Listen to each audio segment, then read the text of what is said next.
O programa Saber Direito dessa semana é com a professora Marielle Batista. O curso é sobre direito administrativo. Tem dúvidas sobre o assunto? Mande um e-mail para nós, saberdireito@stf.jus.br. Você também pode estudar pela internet. É só acessar o site www.tvjustiça.jus.br. Olá, pessoal, sejam bem-vindos ao Saber Direito. Este é um programa da TV Justiça. Meu nome é Marielle, sou professora de Direito Administrativo e na aula de hoje nós falaremos de autarquias e fundações públicas. Na nossa última aula, eu tratei de alguns aspectos importantes a respeito de autarquias, comecei a falar das suas características e hoje nós daremos continuidade a essas características, tá certo? Bom, olha só, vamos falar um pouco agora a respeito dos bens das autarquias. Como eu falei na última aula, as autarquias, elas possuem tratamento de fazenda pública. Sendo tratamento de fazenda pública, os seus bens são considerados públicos, uma vez que são pessoas jurídicas de direito público. Então, os bens das autarquias ou os bens autárquicos são considerados bens públicos. E o que são bens públicos? Qual é o regramento dado a esses bens públicos? Vejam só, quando eu me refiro a bens públicos, eles possuem algumas características diferentes dos bens de particulares. Bens de particulares das pessoas privadas, eles poderão ser dispostos da forma como for conveniente, poderão ser alienados, poderão ser dados em garantia, seja garantias do juízo ou garantias fora do juízo. Agora, se eu estou me referindo a bens públicos, aí o tratamento já é diferente. Por quê? Porque os bens públicos, primeiro, eles são inalienáveis. Essa inalienabilidade, ela é relativa. E o que significa isso? Bens que são inalienáveis. E essa é a primeira característica dos bens autárquicos. Vejam, as autarquias, elas não poderão dispor dos seus bens, não poderão dispor dos seus bens enquanto estes bens tiverem uma afetação, enquanto estes bens tiverem uma finalidade. No entanto, quando os bens públicos, eles passarem por um processo de desafetação, e desafetação entendam aqui como perda de finalidade pública, quando estes bens passarem por um processo de perda de finalidade pública, aí sim eles poderão vir a ser alienados, mas a regra é a inalienabilidade e por isso que eu falo, olha, é uma inalienabilidade relativa e não absoluta, porque existem algumas situações em que haverá a possibilidade de alienar estes bens sim. Qual é essas situações? Quais são essas situações? Quando os bens públicos, eles forem desafetados, ou seja, eles perderem a sua finalidade pública. Então, os bens autárquicos possuem essa característica, inalienabilidade ou alienabilidade relativa, da forma como vocês aí acharem melhor, tá certo? Bom, a segunda característica dos bens autárquicos é a impenhorabilidade. Vejam só, o que significa impenhorabilidade?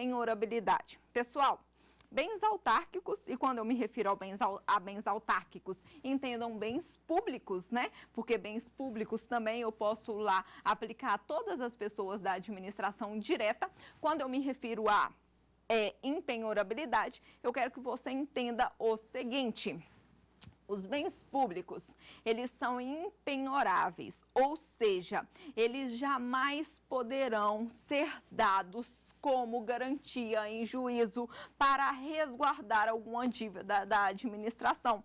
Bens públicos não podem sofrer penhora em hipótese alguma. E aí você está pensando, Marielle, mas que dificuldade, né? Se a administração me deve, eu não posso solicitar a penhora dos seus bens em hipótese alguma. E nós vamos ver como que, então, os débitos serão quitados. Vamos ver posteriormente, mas desde já entenda, eles possuem a característica da impenhorabilidade. Sendo impenhoráveis, não poderão ser dados como penhora, como garantias no juízo. Consequentemente, se não poderão ser dados como penhoras, também não poderão sofrer nem arresto e nem sequestro, tá certo, pessoal? Bom, Então, vamos para a terceira característica dos bens públicos, que é a imprescritibilidade. Vejam só, quando eu me refiro à imprescritibilidade dos bens, eu quero dizer para você que os bens, eles não poderão sofrer prescrição aquisitiva. Bens autárquicos não estão sujeitos à prescrição aquisitiva. E o que é esta prescrição aquisitiva? É o Instituto do Uso Capião. Então, os bens autárquicos, em hipótese alguma, eles poderão vir a ser usucapidos por terceiros, tá certo? Gente, diferente dos bens particulares. Bens particulares podem sofrer usucapião, já os bens públicos não. E por isso que eu chamo, então, de imprescritibilidade, ou seja, não estão sujeitos, em hipótese alguma, à prescrição aquisitiva. Tudo certo? E por último aqui, a característica dos bens autárquicos é a não onerabilidade ou a não oneração. Não onerabilidade significa que os bens autárquicos, eles não poderão ser dados como garantias fora do juízo. Já te falei que não pode ser dado como garantia dentro do juízo, que seria a penhora. E também não poderão ser dados como garantias fora do juízo, que é a hipoteca e o penhor. Penhor aplicado aí para os bens móveis e a hipoteca aplicado para os bens imóveis. Em hipótese alguma, estes bens, eles poderão ser dados como garantias fora do juízo. Eles não poderão ser objeto de direito real de garantia, direito real de uso, tudo certo? Bom, e muito importante aqui, então, nós fecharmos aí as características dos bens autárquicos, dos bens pertencentes às autarquias. Ainda dentro de autarquias, eu quero falar para vocês um pouco a respeito dos débitos judiciais. Débitos judiciais, eles serão pagos por meio de precatórios. O artigo 100 da Constituição Federal, ele diz que os débitos judiciais, eles serão pagos aí sempre por meio de precatórios. Os débitos que a administração tem com particulares será regulamentado e quitado por meio de precatórios. Pessoal, lembram que eu falei para vocês há pouco? Olha, os bens públicos jamais poderão ser dados como garantia dentro do juízo. Os bens públicos jamais poderão ser penhorados dentro do juízo. Então, logo, não adianta eu solicitar arresto e nem sequestro sobre um bem. A administração irá quitar todos os seus débitos por meio do pagamento de precatórios, tá certo? Existe uma fila, então, hoje de precatórios e aí, de acordo com que essa fila vai andando, é que aquele que tem um precatório terá o direito de receber, deve obedecer à ordem da fila de precatórios, tá certo? As autarquias, como nós estamos falando de autarquias, elas possuem filas próprias. Cada autarquia possui a sua fila própria de pagamento dos precatórios, dos seus débitos, tudo ok? Bom, ainda dentro de autarquias, vamos falar um pouco a respeito dos privilégios processuais. Olha, privilégios processuais são aqueles privilégios garantidos às autarquias dentro do processo. Como eu te falei, autarquias têm tratamento de fazenda pública. Consequentemente, tudo o que eu aplico de privilégios processuais às pessoas da administração direta, eu também devo aplicar às pessoas da administração indireta, tudo ok? Indireta, que sejam pessoas jurídicas de direito público, aqui no caso as autarquias. E quais são esses privilégios processuais? As autarquias, quando elas estão fazendo parte de uma relação processual, elas terão alguns direitos diferentes dos particulares. Alguns direitos que são inerentes somente àqueles que são dotados de personalidade jurídica de direito público. E o primeiro privilégio processual é o prazo.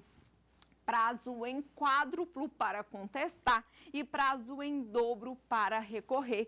Olha só, Quando então eu me refiro a privilégios processuais, primeira característica é essa: as autarquias, elas possuem prazo em quádruplo para contestar e possuem o prazo em dobro para recorrer. Além disso, também as autarquias, elas possuem direito ao reexame necessário ou duplo grau de jurisdição. E o que significa isso? Olha, as sentenças proferidas em desfavor, não em favor, em desfavor das autarquias, obrigatoriamente, elas deverão ser reexaminadas pelos tribunais, independentemente de recursos. Então, vejam que reexame necessário é um instituto que dá às autarquias o direito de terem as sentenças que foram proferidas em seu desfavor, o direito dessas sentenças serem analisadas novamente pelos tribunais, tá certo? E isso é o reexame necessário, que é um privilégio processual também garantido a todas as pessoas jurídicas de direito público, tudo ok, pessoal? Não se esqueçam, então, dessas duas principais características aí das autarquias dentro dos processos. Bom, olha lá, continuando ainda, nós temos que falar da imunidade tributária das autarquias. O que é isso, imunidade tributária? Prestem atenção que o nome se chama imunidade tributária, mas a imunidade, na verdade, ela existe somente em relação aos impostos. Eu sei que existem várias espécies de tributos. Taxa, por exemplo, é uma espécie de tributo, contribuição de melhoria, empréstimos compulsórios, todos são espécies de tributos, mas quando eu falo em imunidade tributária das autarquias, eu estou me referindo à imunidade somente em relação aos impostos. Cuidado com isso, tá certo? Bom, e olha só, essa imunidade aqui em relação aos impostos, ela ocorrerá da seguinte forma: autarquias serão imunes somente nos bens e serviços que estiverem ligados às suas finalidades específicas. Eu falo que uma autarquia, ela é imune nos seus impostos somente naquilo que está ligado à sua finalidade específica. E aí você deve estar me perguntando: Marielle, me dê um exemplo. Ora, suponhamos que uma autarquia do INSS, ela tem um prédio aonde desenvolve todas as suas atividades previdenciárias. Pessoal, vejam, essa autarquia, ela é totalmente imune. Esse prédio, ele é imune. O imposto que incide aí sobre imóveis, a autarquia do INSS não irá pagar. Por quê? Porque há uma imunidade em relação ao imposto. Mas essa mesma agência do INSS, ao lado, tem um terreno e ela resolveu utilizar esse terreno para fazer um estacionamento e ela cobra por hora aqueles carros que vão estacionar lá. Isso é finalidade específica do INSS? Está ligado à sua atividade previdenciária? Em hipótese alguma. Então, sobre aquele terreno não haverá imunidade nos impostos. Vai ter que pagar imposto sobre aquele terreno obrigatoriamente. Por isso que a gente diz, as autarquias, elas são imunes aos impostos, mas somente quando estes estiverem ligados às suas finalidades específicas, tá certo? E tomem bastante cuidado com isso. Bom, e a nossa próxima e última característica dentro de autarquias é o regime de pessoal. O que é esse regime de pessoal? Como que os agentes que trabalham dentro das autarquias, eles são regulamentados hoje, eles são regidos dentro do ordenamento jurídico. E eu preciso entender, como eu te disse há pouco, o mesmo que eu aplico na administração direta, eu trago para as autarquias. Então, vejam vocês que o que eu vou falar agora se aplica à administração direta também, tanto às autarquias quanto às 4 pessoas, aos 4 entes políticos da administração direta. Antes que eu comece a explicar detalhadamente esse regime de pessoal das autarquias, nós vamos para a nossa primeira